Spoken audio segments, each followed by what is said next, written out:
கண்ணோட்டத்தில் தொல்லியல் துறையில் செனோசோயிக் சகாப்தத்தை பற்றி காண இருக்கிறோம். செனோசோயிக் சகாப்தம் புவியியலில் நேர அளவில் இந்த சகாப்தம் காலகட்டத்தில் எங்கே வருகிறது என்று பார்த்தோமானால், புவியியல் காலகட்டத்தை நாம் இரண்டாக பிரிக்கின்றோம். ஒன்று ப்ரீ கேம்பிரியன் இயான் என்றும், மற்றொன்று பெனரோசோயிக் இரா என்றும் பிரிக்கின்றோம். இந்த இரண்டு காலகட்டத்தில் பெனரோசோயிக் என்ற காலகட்டத்தின் கீழ் இந்த செனோசோயிக் சகாப்தம் வருகிறது. ப்ரீ கேம்பிரியன் என்ற வார்த்தை எவ்வாறு வந்தது?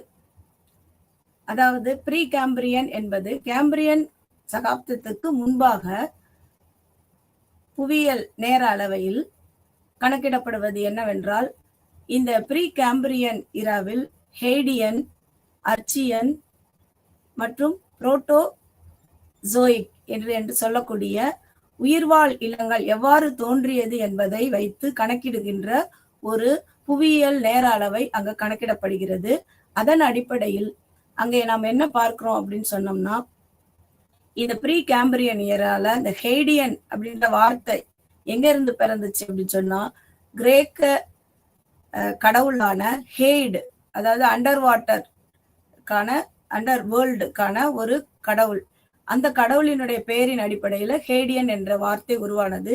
இங்கே பூமி உருவாகுகின்ற அதாவது தோற்றம், பூமியின் தோற்றம், இங்கே ஃபார்மேஷன் ஆஃப் எர்த் என்று சொல்லக்கூடிய நிகழ்வு நடைபெறுகிறது. ப்ரீ கேம்பிரியன் இயானில் முதலாவது வருகின்ற காலம் ஹேடியன். இந்த ஹேடியனில் ஃபார்மேஷன் ஆஃப் எர்த் ஏற்படுகிறது.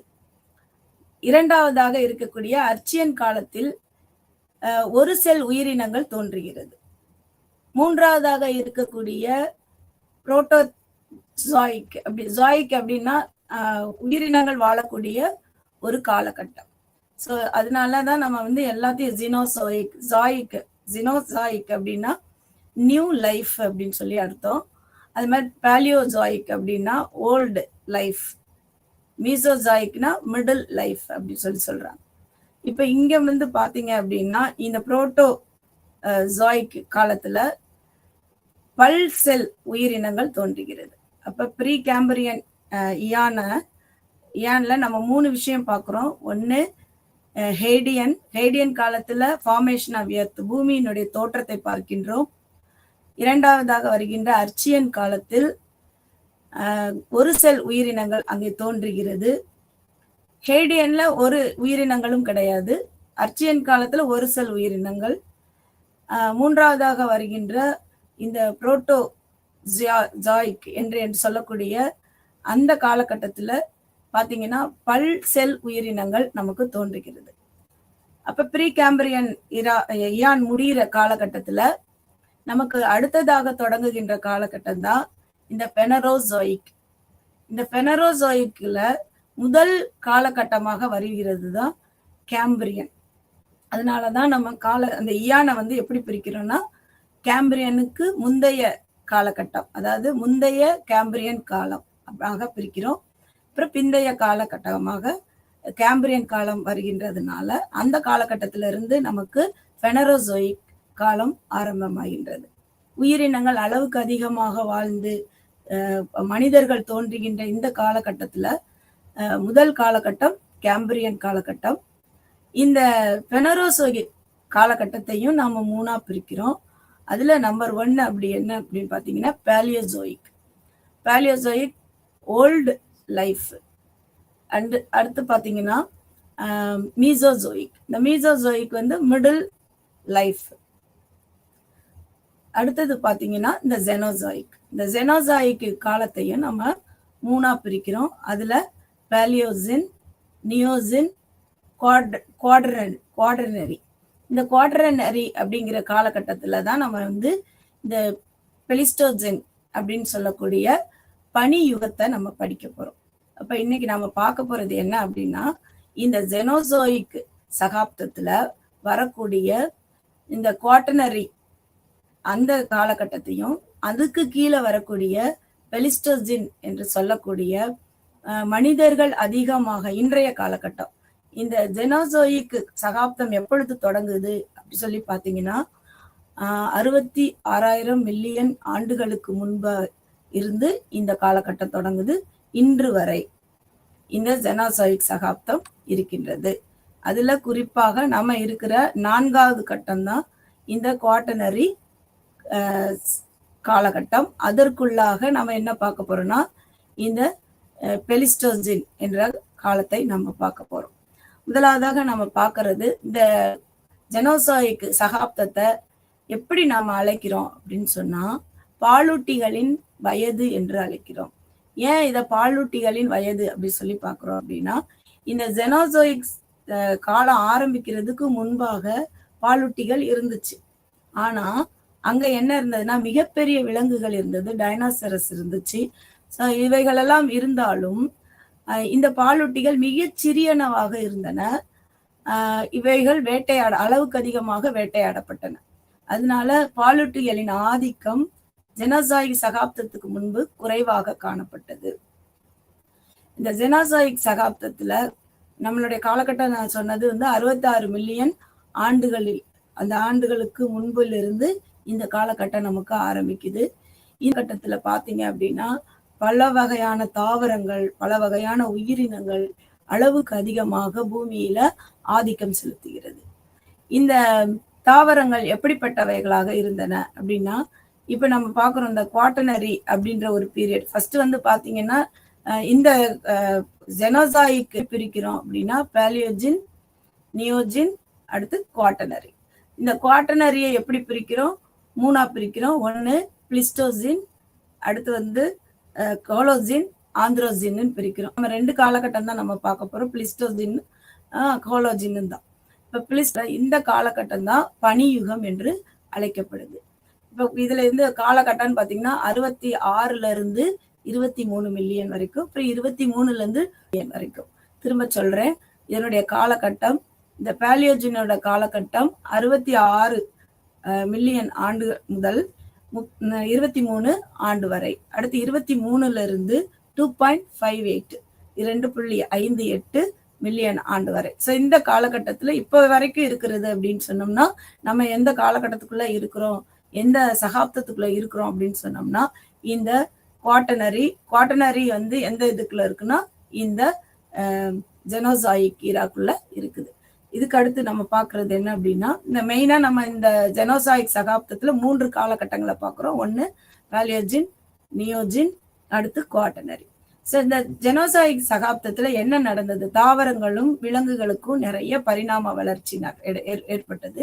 இங்க என்ன காணப்பட்டதுன்னா பாலூட்டிகள், அதாவது மேமல்ஸ் என்று சொல்லக்கூடிய இந்த பாலூட்டிகளினுடைய ஆதிக்கம் அளவுக்கு அதிகமாக இருந்த காலகட்டம் தான் இந்த ஜெனோசோயிக் சகாப்தம்.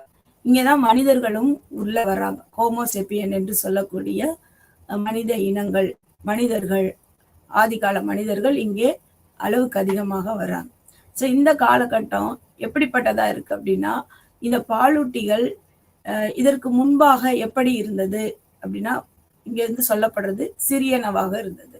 பாலூட்டிகள் ஆரம்ப காலத்துல, அதாவது ஜெனோசோயிக் சகாப்தத்துக்கு முன்னாடி பாலூட்டிகள் எவ்வாறு இருந்தன அப்படின்னா அங்க சிறியனவாக இருந்தன, அளவுக்கு அதிகமாக வேட்டையாடப்பட்டன. டைனோசரஸ் போன்ற விலங்குகள் அழிவிற்கு பின்பு இந்த பாலூட்டிகளின் ஆதிக்கம் ஜெனோசோயிக் சகாப்தத்துல அதிகமா காணப்பட்டது. அடுத்து பாத்தீங்கன்னா விலங்குகளுடைய பரிணாம வளர்ச்சி இங்க அதிகமா காணப்பட்டது. அப்புறம் பறவைகள், கடல்வாழ் உயிரினங்கள் அப்படின்னு சொல்லி பார்த்தோம்னா பறவைகள் அளவுக்கு அதிகமா இங்க பரிணாம வளர்ச்சி பெறுகின்றன. கடல்வாழ் உயிரினங்கள்ல முதுகெலும்பு இல்லாத விலங்குகள், ஜெல்லி ஃபிஷ் அப்படின்னு சொல்லுவோம், அந்த மீன் வகைகள் எல்லாமே இங்க அளவுக்கு அதிகமாக இங்க இந்த விலங்குகள் உருவாகிறதனுடைய காரணத்தினால இதை வேட்டையாடக்கூடிய விலங்குகளும் அதிகமாக இங்கே பரிணாம வளர்ச்சி அடைகிறது. அப்ப விலங்குகளின் பரிணாம வளர்ச்சி அளவுக்கு அதிகமாக ஏற்படுகின்ற ஒரு காலகட்டமாக இந்த ஜெனோசோயிக் சகாப்தம் அமைந்துள்ளது. அதுக்கடுத்து பார்த்தோம் அப்படின்னா தாவர பரிணாமம். இதுல நம்ம பார்த்த 3 காலகட்டம், பாலியோஜின், நியோஜின், அப்புறம் குவாட்டர்னரி. இந்த பாலியோஜின்ல தாவரங்கள் எடுத்துக்கிட்டீங்கன்னா புல் புல் வகைகள் அதிகமாக வளர்ந்த காலகட்டம் தான் பேலியோஜின். அளவுக்கு அதிகமான பூண்டுகள் அப்படின்னு சொல்லக்கூடிய சிறு சிறு புற்கள் அதிகமாக வளர்ந்த காலகட்டம் அளவுக்கு அதிகமா இருந்தது பேலியோஜின் காலத்துல. நியோஜின் காலத்துல புல்வெளிகள் அதிகமாயிடுச்சு. முதல்ல ஒரு குறிப்பிட்ட வகையான புற்கள், அதுக்கு அடுத்து அதிக அளவுக்காக அதுல பல வகையான புல் வகைகள் வந்து அதிகமாயிடுச்சு. ஸோ அது வந்து நியோஜின் காலத்துல. அதற்கு அப்புறமா வர்ற நம்மளுடைய அந்த குவாட்டனரி பீரியட்ல இங்க என்ன காணப்படுது அப்படின்னு சொன்னா காடுகள் அளவுக்கு அதிகமா காணப்படுது. புதிய வகை தாவரங்கள் அளவுக்கு அதிகமா காணப்படுகிறது. இந்த புதிய வகை தாவரங்களினாலும் காடுகளினாலும் காலநிலை மாற்றப்படுது. அதுல ஒரு பாதிப்பு ஏற்படுது. சூழ்நிலைகள்ல புவியியல் அமைப்புல ஒரு மாற்றம் ஏற்படுது. அதுல பாதிப்பு ஏற்படுது. இப்ப நம்ம என்ன பார்த்தோம் அப்படின்னு சொன்னா ஜெனசாயிக் பீரியடு. இந்த ஜெனசாயிக் பீரியட் வந்து எந்த காலகட்டத்துக்குள்ள வந்திருக்கு அப்படின்னு சொல்லியிருக்கேன். நம்ம வந்து இயான் அப்படின்னு சொல்லி காலகட்டம், அதாவது புவியியல் நேர அளவையை நம்ம எப்படி பிரிக்கிறாங்கன்னா முதல்ல இயான் அப்படின்னு சொல்றாங்க. அதுக்கடுத்து இரா, அடுத்து பீரியட், எப்போக். ஸோ இது என்ன இயானுக்குள்ள இந்த ஜெனசாயிக்கு வருது அப்படின்னு சொன்னோம்னா ரெண்டு வகையான நமக்கு வந்து இயான் இருக்கு புவியியல் நேர அளவையில. ஒன்று ப்ரீ கேம்பரியன், மற்றொன்று வந்து இயான், அப்புறம் மற்றொன்று வந்து பெனரோசாயிக் இயான். இயான் அப்படிங்கிறது 2 குரூப்பா பிரிக்கப்பட்டிருக்கு. இந்த பெனரோசாயிக் அதுக்கு கீழே தான் நம்ம என்ன படிக்கிறோம் அப்படின்னு சொன்னோம்னா இந்த ஜெனோசாயிக் வருது. அப்ப ப்ரீ கேம்பிரியன், பெனரோசாயிக்கு கீழே என்ன வருதுன்னா இந்த ஜெனோசாயிக் பீரியட் வருது. இந்த ஜெனோசாயிக் பீரியடு கீழே தான் குவாட்டனரி வருது. குவாட்டனரியில தான் நம்ம என்ன பார்க்கணும்னா இந்த பிளிஸ்டோசின் காலகட்டத்தை பார்க்குறோம், பனியுகத்தை பார்க்குறோம். அதுல ஏற்படுகின்ற மாற்றங்களை இப்ப நம்ம பார்த்துட்டு இருக்கோம். அதுல ஜெனோசாயிக் சகாப்தத்துல என்ன ஆதிக்கம் அதிகமாக இருந்ததுன்னா பாலூட்டிகளின் ஆதிக்கம் அதிகமாக இருந்துச்சு. அதுலேயும் குறிப்பாக தாவரங்கள் பார்த்தீங்க அப்படின்னு சொன்னா தாவரங்களுடைய பரிணாம வளர்ச்சி பிரமிக்கப்படத்தக்கதாக இருந்தது. அதுல இந்த பேலியோஜின் காலத்துல புல் வகைகள் அதிகமாகவும் நியோஜின் காலத்துல புல் வெளிகள் அதிகமாகவும் அதுக்கப்புறமாக குவாட்டரணி அந்த காலகட்டத்துல என்ன நமக்கு அதிகமா இருந்துச்சு அப்படின்னு சொன்னோம்னா காடுகள் அதிகமா இருந்தது. பல்வேறு வகையான தாவரங்கள், மருந்து வகை தாவரங்கள் அதிகமாக காணப்பட்டது. இந்த தாவரங்கள், இந்த விலங்குகள் இதனுடைய பரிணாம வளர்ச்சியினால காலநிலையில மாற்றம் ஏற்பட்டது. இந்த காலநிலையில மாற்றம் ஏற்பட்டதன் விளைவாக பூமியில சில மாற்றங்கள் ஏற்படுகிறது. அப்படி வந்து காலநிலையிலையும் புவியியல் அடிப்படையிலையும் மாற்றங்கள் ஏற்படும் பொழுது என்ன நடக்குது அப்படின்னா ஒரே எடுத்துக்காட்டாக நம்ம பார்க்கிறோம். இந்த பனாமா இஸ்துமஸ் அப்படின்னு சொல்லுவாங்க, பனாமா நிலச்சந்தி அப்படின்னு சொல்லுவாங்க. அது எங்க இருக்கு அப்படின்னு சொல்லி பார்த்தோம்னா பனாமா நிலச்சந்தி வட அமெரிக்காவுக்கும் தென் அமெரிக்காவையும் இணைக்கிற ஒரு பகுதியாக இருக்கிறது. அது வந்து என்ன சொல்லுவாங்கன்னா அமெரிக்கால இருக்கக்கூடிய கடைசி மத்திய அமெரிக்க நாடு அப்படின்னு சொல்லுவாங்க. பனாமா எவ்வாறு அழைக்கப்படுகிறது? கடைசி மத்திய அமெரிக்க நாடு. இந்த பனாமா சந்தி எதையும் இணைக்குது அப்படின்னா வட அமெரிக்காவையும் தென் அமெரிக்காவையும் இணைக்கக்கூடிய இடமாக இருக்குது. சரி, இங்க என்ன புவியியல் மாற்றம் எவ்வளவு ஏற்பட்டது அப்படின்னா இந்த பீரியட்ல நம்ம ஜெனோசாயிக் பீரியடுக்கு முன்னாடி பாத்தீங்க அப்படின்னு சொன்னா அங்க வந்து இவைகள் எல்லாம் வந்து நிலப்பகுதிகளாக இருந்தன. நாளடைவுல கடல் பகுதி அதிகமாக காணப்பட்டதன் காரணமாக நிலப்பகுதி சுருங்கி கடல் பகுதி அதிகமாகுது. குறிப்பா அட்லாண்டிக் கடலும் பசிபிக் பெருங்கடலும் அமெரிக்காவை அட்லாண்டிக்க வந்து பார்த்தீங்கன்னா வட அமெரிக்காவையும் தென் அமெரிக்காவையும் பிரிக்கிறதுக்கு காரணம் அட்லாண்டிக் பெருங்கடல். அதே மாதிரி அமெரிக்கா ஐரோப்பா நாடுகளை ஏசியால இருந்து பிரிக்கிறது பசிபிக் கடல். ஸோ இந்த மாதிரி கடல் பகுதிகள் வந்து அதிகமானது காரணத்தினால இந்த நிலத்துல வந்து நிறைய மாற்றங்கள் ஏற்படுது. அது குறிப்பா நம்ம வந்து எடுத்துக்காட்டா பாக்குறது வந்து பனாமா நிலச்சந்தி. ஸோ இந்த ஜெனோசாயிக் பீரியட்ல என்ன நடக்குது அப்படின்னா இப்போ இந்த பேலியோசின் ஈசின் காலத்துல ஒரு சூடான, ஒரு குளிரான, ஒரு சீதோஷண நிலை இருந்தது. இந்த காலகட்டத்திலிருந்து மாறி நம்ம காலத்துல ஒரு பனிக்காலம், முற்றிலுமான ஒரு பனி படர்ந்த ஒரு மலைப்பகுதி காணப்படுகிறது. இதற்கு என்ன காரணம் அப்படின்னா, இந்த பனிப்பாறைகள் உருக ஆரம்பித்து அது வந்து கடலாக அது மாறுகிறது. அப்ப கடல் பரப்பு வந்து அதிகமாகிக்கிட்டே இருக்கு, நிலப்பரப்பு குறைஞ்சிக்கிட்டே போகுது. ஸோ ஜெனோசாயிக் பீரியட்ல நிலப்பரப்பு அதிகமாகறனால புல்வெளிகள் அதிகமாகுது. புல்வெளிகள் அதிகமாகறனால நிறைய விலங்குகள் பரிணாம வளர்ச்சியில அதிகமாகுது. இங்கதான் வந்து மனிதர்களும் தோன்றுகிறாங்க. இப்ப வந்து நிலப்பரப்புல அளவுக்கு அதிகமான தாவர வகைகள், விலங்கு வகைகள், இங்கே மனிதன் தோன்றுவதற்கு இது வந்து ஒரு காரணமா இருக்கு. அது மட்டுமல்ல, இந்த கடல் பகுதிகள் வந்து ஒன்றை ஒன்று இணைக்கக்கூடிய ஒரு பகுதியாகவும் இருக்கு, ஒன்றை ஒன்று பிரிக்கக்கூடிய சில இடத்துல பகுதியாகவும் இருக்கு. இப்ப பாத்தீங்க அப்படின்னா உலக அளவில் கடல் நீரோட்டங்கள் வந்து சில நாடுகளை பிரிக்குது, சில இடத்துல என்ன செய்யுது, இணைக்கக்கூடிய ஒரு வகையில அமைந்துள்ளது. அடுத்ததாக பார்க்கறது வந்து மனித தாக்கம். அதாவது மனிதர்கள் இங்கே இந்த குவாட்டர்னரி பீரியட்ல, இந்த காலகட்டத்துல மனிதர்களுடைய தாக்கம் அதிகமாக காணப்படுது. முதல்ல தாவரங்களினுடைய பரிணாம வளர்ச்சி அதிகமா இருக்கு. அப்புறம் பாலூட்டுகளின் ஆதிக்கம் அதிகமா இருக்கு. இன்னொரு தாக்கமும் இருக்கிறது, மனிதர்களின் தாக்கமும் இங்கே அதிகமா இருக்கு. இந்த கோலோஜின், இந்த இன்னைக்கு சமகாலத்துல இருக்கிற அந்த சகாப்தம் கோலோஜின் காலம். இங்க மனிதர்களுடைய எழுச்சியை நாம பார்க்க முடியுது. இந்த மனிதர்களுடைய எழுச்சினால சுற்றுச்சூழலும் காலநிலைகளும் இங்க கணிசமான முறையில இது பாதிக்கப்படுது அப்படின்னு சொல்லி சொல்றாங்க. அடுத்து ஜெனோசிக்ஸ், பூமியின் உடைய வரலாற்றுல ஒரு முக்கிய கட்டம் அப்படின்னு சொன்னோம்னா அது ஜெனோசிக். பாலூட்டிகளின் வகைகள் அதிகமா இருக்கிறது இந்த காலகட்டத்துலதான். அப்புறம் பாத்தீங்கன்னா இன்றைய பல்லுயிர் பெருக்கத்தில் ஜெனோசிக் சகாப்தத்தின் தாக்கம் அப்படின்னு சொல்லி பாத்தீங்கன்னா, பாலூட்டிகள் மற்றும் பல்லுயிர் பெருக்கம் அதிகமா இருக்கிறதுக்கு காரணம் என்ன அப்படின்னு சொன்னோம்னா, நான் சொன்ன மாதிரி தாவரங்களினுடைய புல்வெளிகளுடைய அதிகரிப்பு, காடுகளுடைய அதிகரிப்பு, இவைகள்ல உண்பதற்காக உயிரினங்கள் அதிகமாக அது எளிமையா கிடைக்கிறதுனால உயிரினங்களுடைய இனப்பெருக்கமும். தொடக்கத்துல என்ன நடக்கு அப்படின்னா, பூமியின் கண்டங்கள் வந்து எப்படி இருக்குன்னா நவீன கட்டமைப்பை ஏற்றுக்கொள்ளுது.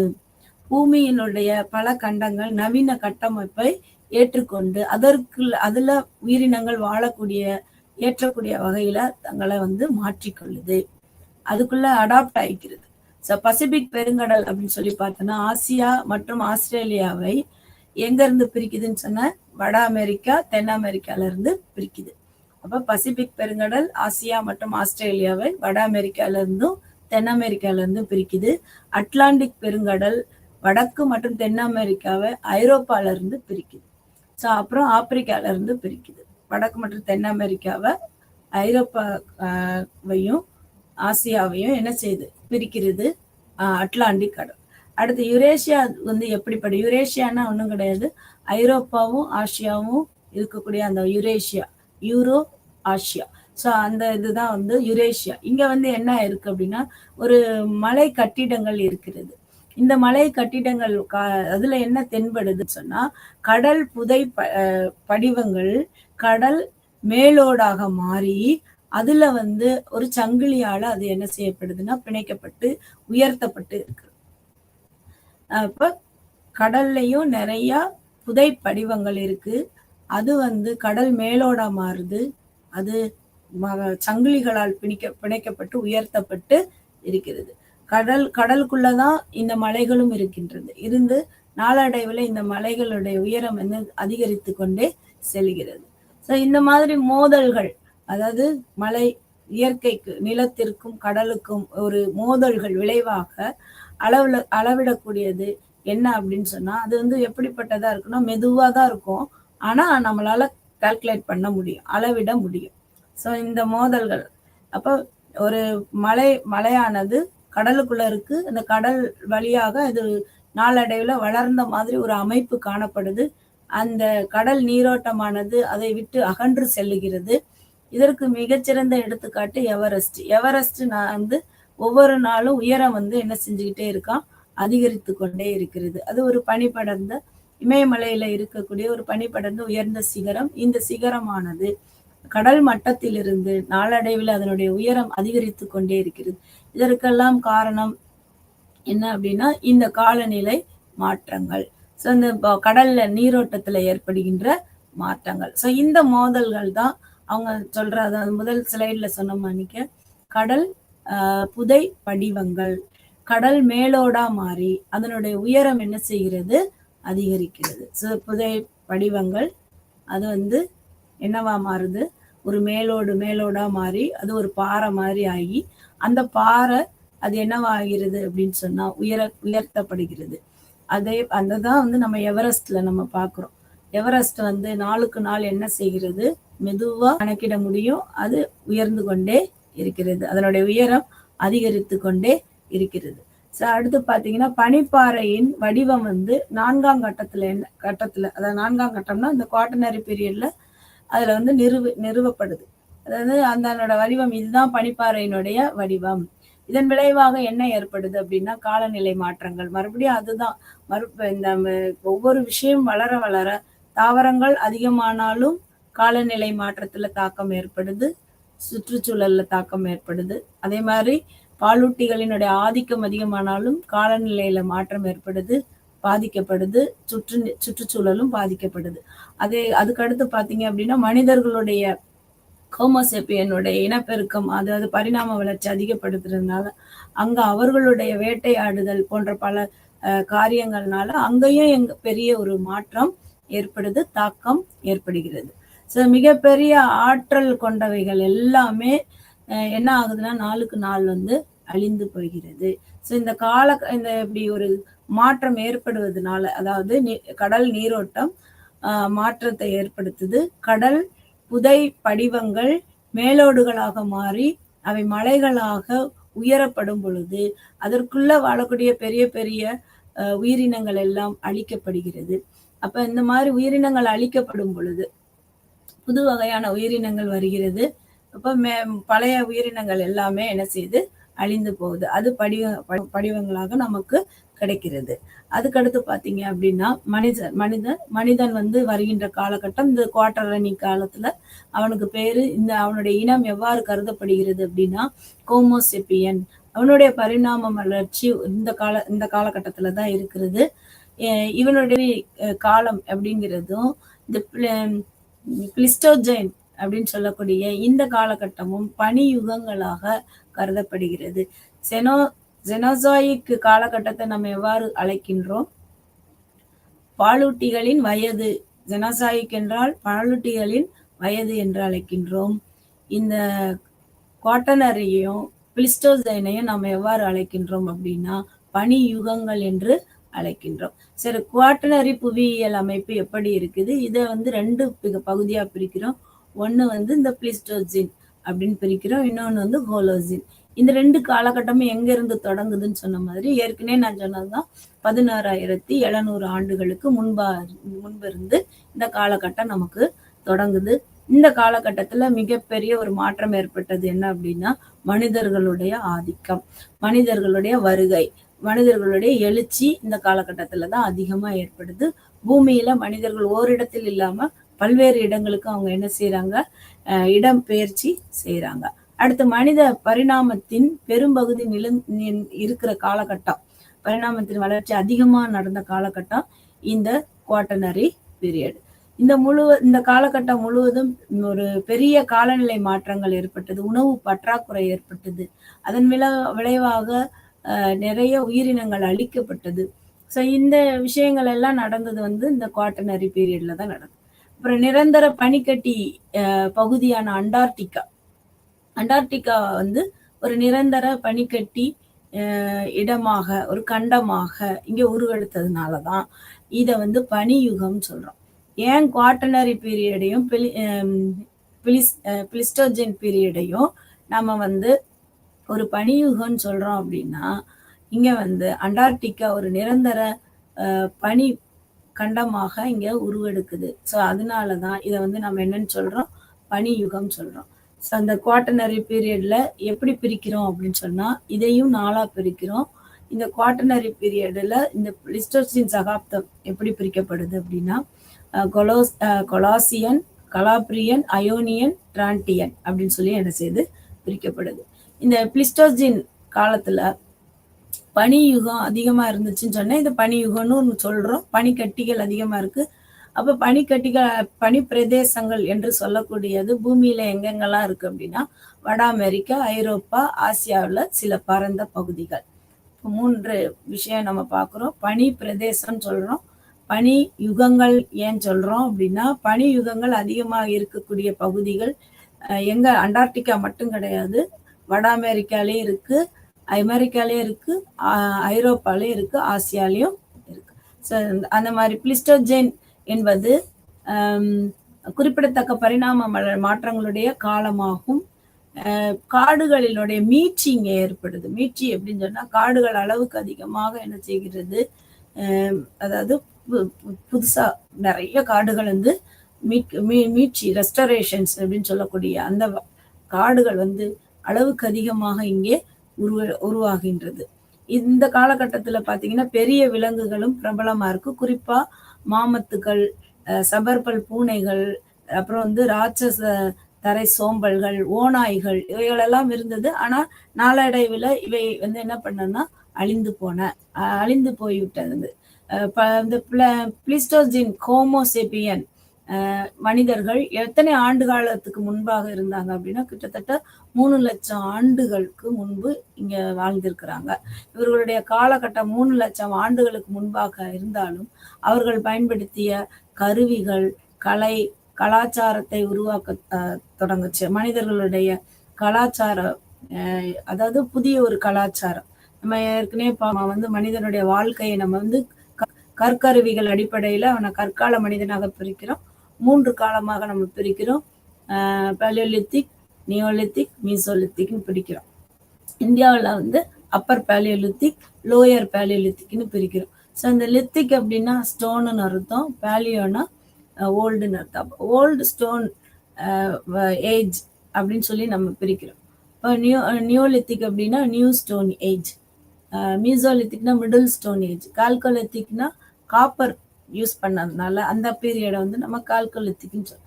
இந்த மாதிரி மனிதர்கள் சில கருவிகளை பயன்படுத்துகிறார்கள். அது கற்கருவிகளாக பெரும்பாலும் ப்ரீஹிஸ்டாரிக் மேன் அப்படின்னு சொல்லக்கூடிய வரலாற்றுக்கு முந்தைய காலகட்டத்தில் வாழ்ந்த மனிதன் பெரும்பாலும் பயன்படுத்திய கருவிகள் எதனால் செய்யப்பட்டது? கற்களால் செய்யப்பட்டது. ஸோ இந்த கற்கருவிகள் இவைகள் எல்லாம் புதிய ஒரு கலை, அவர்களுக்குள்ள ஒரு கலை, அவர்களுக்குள்ள மொழி, அவர்களுக்குள்ள பயன்படுத்தப்பட்ட ஆடை ஆபரணங்கள். ஸோ இது எல்லாமே கலை பொருட்களாக இங்கே நமக்கு தொல்லியல் துறையின் மூலமாக நமக்கு கிடைக்கப்படுகிறது. ஸோ இந்த காலகட்டத்தை நம்ம இப்படி கணிக்கும் பொழுது இந்த ஜெனாசாயிக்ல குறிப்பா குவாட்டர்னரி பீரியட்ல நம்ம என்ன பார்க்குறோம், இந்த பிளிஸ்டோசின் காலத்துல அளவுக்கு அதிகமாக இந்த ஹோமோசெப்பியன்களுடைய இன பரிணாம வளர்ச்சி இங்க அதிகமா இருக்கு.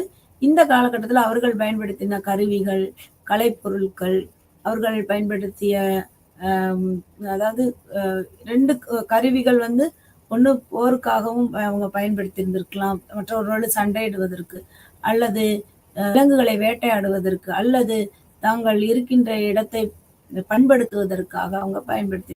அடுத்து எதிர்கால காலப்போக்குகளை, இன்றைய காலகட்டத்தை மட்டுமல்ல, பழைய காலகட்டத்தை மட்டுமல்ல, நம்ம எதிர்காலத்தையும் இந்த காலநிலைகள் பயன்படுகிறது. புவியியல் நேர அளவு என்பது பண்டைய அதாவது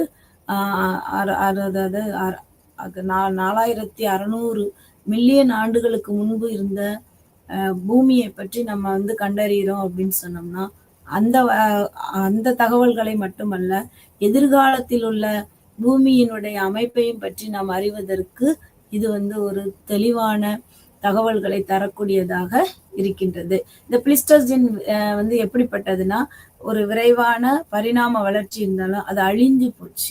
சீக்கிரமா தோன்றி சீக்கிரமா அது என்ன செஞ்சிருச்சு, அழிஞ்சு போச்சு. ஸோ இது வந்து எப்படிப்பட்டது? இந்த பிளிஸ்டோசின் வந்து காலத்தை வந்து பனியுகம்னு ஏன் சொல்றோம் அப்படின்னா 2 விதமான பாறைகள், ஒன்று பனிப்பாறைகள், பனிக்காலங்கள் அப்படின்னு சொல்லி பிரிக்கிறோம். பனிப்பாறை காலங்கள் அப்படிங்கிறது என்ன அப்படின்னா 3 கிலோமீட்டர் தடிமன் வரை இருக்கும் இந்த பனிப்பாறை. இந்த 3 கிலோமீட்டர் தடிமன் வரை இருக்கக்கூடிய இந்த பனிப்பாறையை கொண்ட ஒரு பெரிய பகுதி தான் இந்த பிளிஸ்டோஜின் காலத்துல உருவானது. இந்த காலகட்டத்துல எங்கெங்கெல்லாம் இந்த இது இருந்ததுன்னா வட அமெரிக்கா, வடக்கு ஐரோப்பா, ஆசியால இருந்தது. இது பனிப்பாறை காலங்களாக. பனிப்பாறைகளுக்கு இடையிலான காலங்கள் அப்படின்னு சொல்லி பார்க்கும்போது இங்க மாறுபட்ட தாவரங்கள் இருக்கு, காடுகள் இருக்கு, பனியால் மூடப்பட்ட மலைப்பகுதிகள் இருக்கிறது. இந்த மாதிரி நம்ம என்ன செய்யறோம், இந்த பிளிஸ்டோஜின் காலத்தையும் நம்ம இப்படி பிரிக்கலாம். பனிப்பாறை காலங்களும் பனிப்பாறைகளுக்கு இடையிலான காலங்கள் என்றும் இதை பிரிக்கிறோம். பெரிய பனிக்கட்டிகள் இருக்கும்.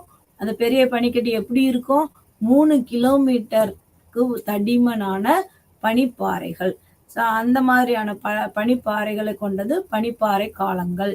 பனிப்பாறைகளுக்கு இடையிலான காலங்கள் அப்படின்னு சொல்லும்போது அங்க என்ன காணப்படும், தாவரம் இருக்கும், காடுகள் இருக்கும், பனியால் மூடப்பட்ட மலைப்பகுதிகளும் இருக்கும். அதுக்கடுத்து குவாட்டரணி அழிவு நிகழ்வு எங்க ஏற்படுது அப்படின்னா இந்த பிளிஸ்டோசின் சகாப்தத்தின் முடிவுல ஏற்படுது. குவாட்டரணி அழிவுக்கு காரணம் இந்த பிளிஸ்டோசின் அழிவு. எப்ப இந்த பிளிஸ்டோசின் அழிவு ஆனதோ அதுதான் குவாட்டரணி அழிவானது.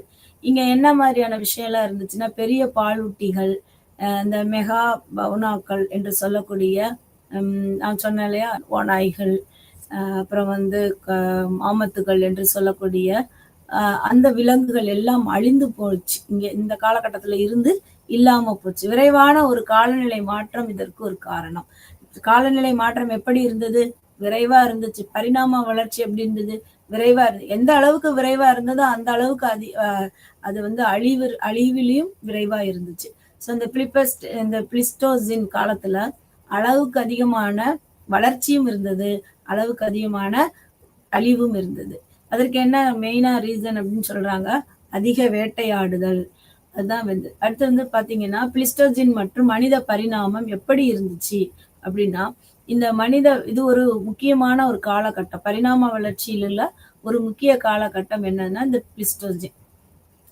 அடுத்து நவீன மனிதர் ஹோமோ செப்பியன் என்று சொல்லக்கூடிய மக்கள் இங்கே அதிகமாக ஆதிக்கம் செலுத்தினர். அந்த காலகட்டம் இந்த பிளிஸ்டோசின் காலகட்டத்துல இருந்தது. அப்புறம் கலாச்சாரம், நான் அந்த மாதிரி சொன்னேன், தொழில்நுட்பத்துல கருவிகள் செய்யறது, கருவிகளாக இருக்கட்டும், கலைப்பொருட்களாக இருக்கட்டும், எல்லாத்தையும் செய்யக்கூடிய ஓவியங்கள், குகை ஓவியங்களாக இருக்கட்டும். இந்த எல்லாமே இவர்களுடைய காலகட்டத்துல வளர்ச்சி பெறுது இந்த பிளிஸ்டோசின் காலத்துல. அதற்கு முன்பாக அவர்கள் இந்த மாதிரி கருவிகள் செய்யவில்லை. பின்காலத்துல இவங்க பிளிஸ்டோசின் காலத்துல இருந்து அப்ப கொலோஜின்ல முற்றிலும் நாகரிகம் உள்ள ஒரு மனிதர்களாக அவர்கள் பரிணாம வளர்ச்சி அடைகிறார்கள். இந்த மாதிரியான விஷயங்கள் எல்லாமே எங்க நடக்குன்னா இந்த பிளிஸ்டோசின் காலத்துல நடக்கு. இந்த பிளிஸ்டோசின் காலத்துல மனிதர்கள் பயன்படுத்திய கருவிகள், கலை பொருட்கள், இது எல்லாமே நம்ம தொல்லியல் துறையின் நமக்கு கிடைத்த படிமங்கள் வாயிலாக, புதை படிவங்கள் வாயிலாக நமக்கு அதை நம்ம காலகட்டத்தை கணிக்க முடிகிறது. அதில் இருக்கக்கூடிய வரலாற்று, பண்பாடு, கலாச்சார முக்கியத்துவங்களையும் நாம் தெரிந்து கொள்ள முடிகிறது. அப்ப தொல்லியல் துறையின் வாயிலாக வரலாற்றின் இரு கண்கள் என்று சொல்லப்படுகிறது. வரலாற்று தகவல்கள் அளவுக்கு அதிகமான ஆதாரங்களை எங்கிருந்து பெற்றுக்கொள்கின்றன அப்படின்னா தொல்லியல் துறையில் இருந்துதான் பெற்றுக்கொள்கின்றன. இந்த தொல்லியல் துறையில நம்ம இந்த கால கணிப்பு முறை என்பது ரொம்ப முக்கியமான ஒரு விஷயமாக இருக்கிறது. வரலாறு முழுக்க காலத்தை அடிப்படையாக கொண்டது.